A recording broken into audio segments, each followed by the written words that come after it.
না, একটা গাছ আর এক টুকরো সুর, এই দুটোই কিন্তু আমাদের জীবনকে প্রাণবন্ত করে তোলে। আজকে আমার ফ্ল্যাটে ঢোকার ফ্রন্ট ডোরের সামনের যে সিঁড়িটা, সেখানে দেখো নতুন দুটো গাছ লাগালাম। কি সুন্দর লাগছে! গাছ যেমন আমাদেরকে অক্সিজেন দেয়, তেমন আমাদের চারপাশটিকে কিন্তু সবুজ, সতেজ এবং প্রাণবন্ত করে তোলে। দেখো কেমনভাবে আমাদের দিকে তাকিয়ে আছে, মনে হচ্ছে ওরা যেন কত খুশি আমি ওদেরকে একটু জায়গা দিয়েছি বলে। চলো তোমাদেরকে আমি একটু দেখাই যে আমি সকাল থেকে কি করলাম আর কিভাবে গাছ দুটোকে লাগালাম। আজকে লাড্ডুকে স্কুলে পাঠিয়ে আমি আমার সিঁড়ির ওপরে পড়ে থাকা দুটো টব নিয়ে ছাদে এলাম। এই টব দুটোতে আগে খুব সুন্দর সুন্দর দুটো গাছ ছিল জানো তো, কিন্তু কেন জানি না তাদেরকে ঠিকমতো বাঁচানো যায়নি। ধীরে ধীরে গাছগুলো না শুকিয়ে মারা গেল। হয়তো আমাদেরই কোনো জল দেওয়াতে বা রক্ষণাবেক্ষণ করাতে কিছু ভুল হয়ে গেছিলো, তাই খালি টব দুটোই পড়েছিল।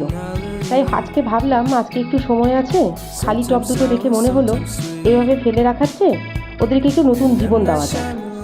ইচ্ছে তো এটাই ছিল যে টব দুটোতে নতুন চারা গাছ লাগাবো, কিন্তু আমার কাছে তো তখন কোনো চারা গাছ ছিল না। তাই একটা বুদ্ধি করলাম, আমাদের ছাদে একটা খুব সুন্দর পাতাবাহার গাছ আছে, তো সেইটার ডাল কেটে লাগালেই নাকি গাছটা হয়ে যায়।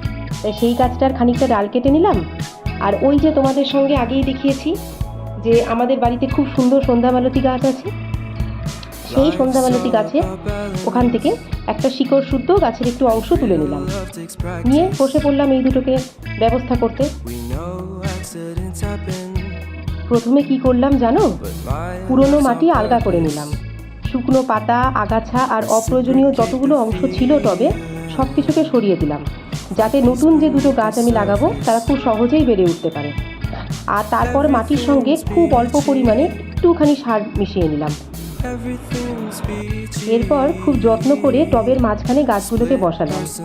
একটু চেষ্টা করছি যাতে গাছগুলোর শিকড়ে কোনো আঘাত না লাগে। চারপাশের মাটি দিয়ে আলতো করে গাছগুলোকে চেপে দিলাম, যাতে গাছগুলো শক্তভাবে দাঁড়িয়ে থাকে।